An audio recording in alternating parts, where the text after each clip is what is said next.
Hi hello అండి. నేను మీ సుధను. నేను బాగున్నాను, మీరు కూడా బాగుండాలని మనస్ఫూర్తిగా కోరుకుంటూ మరొక మంచి వీడియోతో మీ ముందున్నాను. మన ఛానల్ని ఫస్ట్ టైం కనుక చూసినట్లయితే ప్లీజ్ అండి సబ్స్క్రైబ్ చేయండి, లైక్ చేయండి, షేర్ చేయండి. పక్కనే ఉన్న బెల్ ఐకాన్ని క్లిక్ చేస్తే నేను పెట్టే వీడియోస్ అన్నీ మీ దాకా వస్తాయి. ఈరోజు ఉదయాన్నే 4 గంటలకి లెగిశానండి.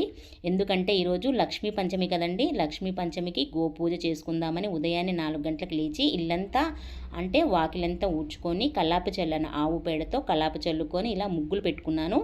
అమ్మవారికి ఆహ్వానం చెప్తూ ముగ్గులు పెట్టుకున్నాను. ఎందుకు ఆహ్వానం అన్నానంటే ఈరోజు లక్ష్మీ పంచమి నాడు అమ్మ సాక్షాత్తు లక్ష్మీ అమ్మ భూలోకానికి వచ్చిన వేళనే లక్ష్మీ పంచమి అండి. ఈ లక్ష్మీ పంచమి చైత్రమాసం శుక్ల పంచమి నాడు లక్ష్మీ పంచమి అంటారు. ముఖ్యంగా చైత్ర నవరాత్రులు అంటే కొత్త అమావాస్య ఉగాది నుండి ప్రారంభమైనటువంటి నవరాత్రులని లలితమ్మ నవరాత్రులు అంటారు. ఈ లలితమ్మ నవరాత్రులు 5వ రోజున లక్ష్మీ పంచమి వస్తుంది. ఈరోజు లక్ష్మీ పంచమి అండి, చాలా విశేషమైన రోజు. అందులో శనివారం కలిసి వచ్చింది కాబట్టి శ్రీ వెంకటేశ్వర స్వామి శ్రీదేవి భూదేవి సమేతంగా మనం ఫోటో ఉన్న పెట్టుకొని ఆరాధిస్తే చాలా మంచిదండి. లక్ష్మీ అమ్మ భూలోకానికి వచ్చిందని మన పెద్దలు చెప్తూ ఉంటారు కదా, అందుకే బ్రాహ్మీ ముహూర్తంలో పూజ అనేది చాలా మంచిదండి. ఇంకా నేను నా దగ్గర పూలు చాలా తక్కువ ఉన్నాయి. ఇంకా ఈ విధంగా సింపుల్గా చేసేసుకున్నాను. అమ్మకు ఏదైనా సుగంధభరితంగా ఉండాలి అని అంటాను కదా, సుగంధభరితంగా ఎక్కడైతే ఉంటే అక్కడ లక్ష్మీ అమ్మ తిష్ట వేసుకొని కూర్చుంటుందట. ఎందుకంటే సుగంధభరితాలలో ద్రవ్యాలలో ఏవైనా శుక్రుడుకు అధిపతి అండి. శుక్రుడు అధిపతి సుగంధ ద్రవ్యాలకు. అందుకే శుక్రుడు ఉన్న కాడ ఖచ్చితంగా అమ్మ ఉంటుంది. అమ్మ మన ఇంట్లో ఉంటే ఆర్థికంగా కానీ ఆరోగ్యంగా కానీ అందరూ హ్యాపీగా ఉంటారు. అంతే కదండి. నెక్స్ట్ వచ్చేసి ఈరోజు గోమాత పూజ చేసుకుందామని నేను ఉదయాన్నే లేచాను. అమ్మవారిని అంటే గోమాత సేవ చేయడం వల్ల సకల దేవతలకు చేసిన పుణ్య ఫలితం మనకు దక్కుతుందండి. ముఖ్యంగా ఈరోజు దానిమ్మ పండ్లు నైవేద్యంగా పెడితే చాలా మంచిది. దీపారాధనలో యాలకులు లవంగాలు వేశానండి. ఎందుకంటే అమ్మకు సుగంధభరితంగా ఉండాలి కదా. దీపారాధన అలా జరుగుతున్నప్పుడు అందులో నుంచే వచ్చే వాసన కూడా ఇంటి నిండా స్ప్రెడ్ అవుతుంది, చాలా మంచిదండి. నెక్స్ట్ ఇంకా నాకు 5ంటికంతా పూజ అయిపోయింది. గోమాత సేవకి కొంచెం టైం పడుతుంది కదా అని మొత్తం ప్రిపేర్ చేసుకున్నాను. ఇలా ప్రిపేర్ చేసుకునేసరికి పసుపు కుంకుమ అక్షింతలు పుష్పాలు నైవేద్యాలు అగరబత్తీలు ఇవన్నీ రెడీ చేసుకున్నానండి. ఇంకా వెళ్ళిపోదాము, ఇంకా గోమాత దగ్గరికి వెళ్ళిపోదామనే లోపలే మా ఇంటి ఎదురుగా ఒక గోమాత అంటే మా ఇంటి ఎదురుగా అక్క వాళ్ళ ఇంటికాడ ఒకటి ఉందండి అమ్మ. ఇలా వచ్చేసింది. నాకు చాలా హ్యాపీగా అనిపించింది. అసలే నేను సర్ప్రైజ్ అయిపోయా. అసలు ఏంటి నేను అనుకున్న నా మనసులో అమ్మ ఇలా ఎలా వచ్చింది అని అనిపించిందండి. చాలా హ్యాపీగా అనిపించింది. ఇంకా అమ్మని చూసేసరికి నాకు మాటలు రాలేదు. ఏంటి నేను ఇప్పుడు మనసులో అనుకున్న చేసుకుందామని పొద్దుట అనుకున్న అమ్మకి ఎట్లా తెలిసిపోయిందా అని ఆశ్చర్యం వేసింది. ఇంకా ఇలా చేసుకున్నాను. ఇంక ఇంటికే వచ్చింది కదా అమ్మ అనేసి చక్కగా వచ్చి ఆ సైడ్కి ఉన్న చెట్లను తినేస్తూ ఉంది. ఇంకా వచ్చింది కదా అని హ్యాపీగా ఫీల్ అయ్యి అమ్మకి కుంకుమ బొట్లు సమర్పించాను. తర్వాత లాస్ట్లో ఒక విచిత్రం జరిగిందండి, అది కూడా మీకు షేర్ చేస్తాను. వాకిలంతా అసలు భలేగా మొత్తం చిత్తు చేసేసింది ముగ్గులన్నీ. ఏంటమ్మా ఇలా చేసావు అని అడిగా.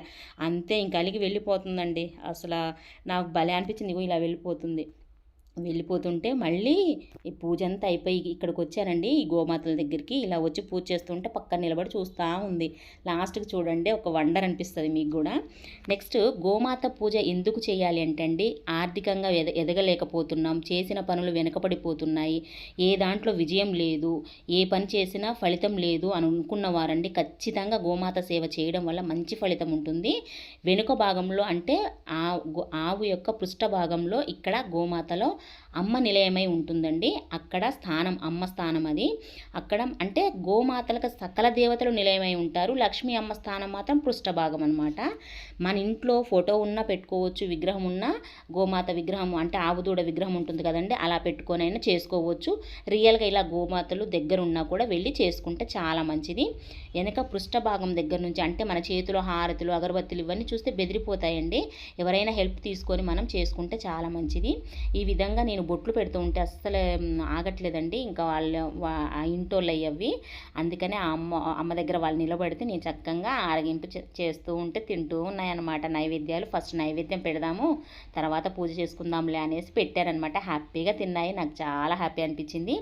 ముఖ్యంగా గోసేవ చేయటం వలనండి మన వంశం తరిస్తుంది. మరి పితృదేవతలు ఉంటారు కదండి, తరించడానికి తల్లిదండ్రుల పేర్లు చెప్పి గోశాలలో గరుక స్తంభాన్ని నాటిస్తారండి. గరుకుగా ఉండే స్తంభాన్ని నాటిస్తారు. నేను లైవ్గా చూశాను. మా దగ్గరలో గోశాల ఉంటే ఈ గరుకు స్తంభం ఎందుకు నాటించారు ఇలా అని అనిపించింది. గూగుల్లో కొట్టడం వల్ల నాకు సందేశం తెలిసిందనమాట. అది మీకు షేర్ చేస్తున్నాను. గరుకు స్తంభాన్ని నాటిస్తేనండి ఇక్కడ ఉంటుంది చూడండి, ఆవు కింద గంగడోలు అంటారు, గంగడోలు దురదొచ్చినప్పుడు ఇట్లా రాసుకుంటేనంట చాలా సంతోషిస్తుందంట గోమాత. అప్పుడు సంతోషించినప్పుడు నరకంలో నుండి కూడా విడిపిస్తారంటండి మన పితృల్ని. అంటే ఆ నరకంలో పడి ఉన్న పితృలను కూడా విడి బయటకు వస్తారనమాట. అట్లా అంత సంతోషిస్తుందంట అమ్మ గోమాత అట్లా చేస్తే. నెక్స్ట్ వచ్చేసి ప్రత్యక్షంగా అమ్మను చేసినట్టే, లక్ష్మీ అమ్మ మన ఎదుటుగా ఉంది అని భావించి చేసినట్టేనండి. భావించడం కాదు, రియల్గా గోమాతకు సేవ చేస్తే లక్ష్మీ అమ్మకు చేసినట్టేనండి.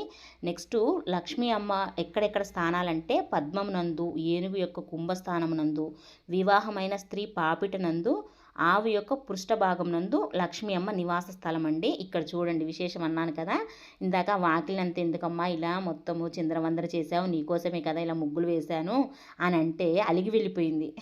చక్కగా ఇప్పుడు వచ్చింది చూడండి, అక్కడ బొట్లు పెట్టంగా చూసింది కదా, మళ్ళీ నాకెందుకు బొట్లు పెట్టవని చక్కగా నాకు ఫేసింగ్ అంటే నాకు కుదిరేటట్టుగా నిలబడి బొట్లు పెట్టించుకుందండి. ఎంత హ్యాపీ అనిపించిందో నాకైతే, చాలా సంతోషం అనిపించింది.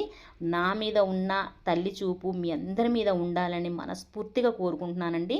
చిన్న విషయాన్ని కూడా చాలా సంతోషపడాలి. ప్రతి ఒక్క విషయాన్ని అమ్మ దృష్టిలో అంటే మనం పడినము అనే భావించి చేయాలండి. మరొక మంచి వీడియోతో మళ్ళీ కలుస్తాను. అంతవరకు సెలవు మరి.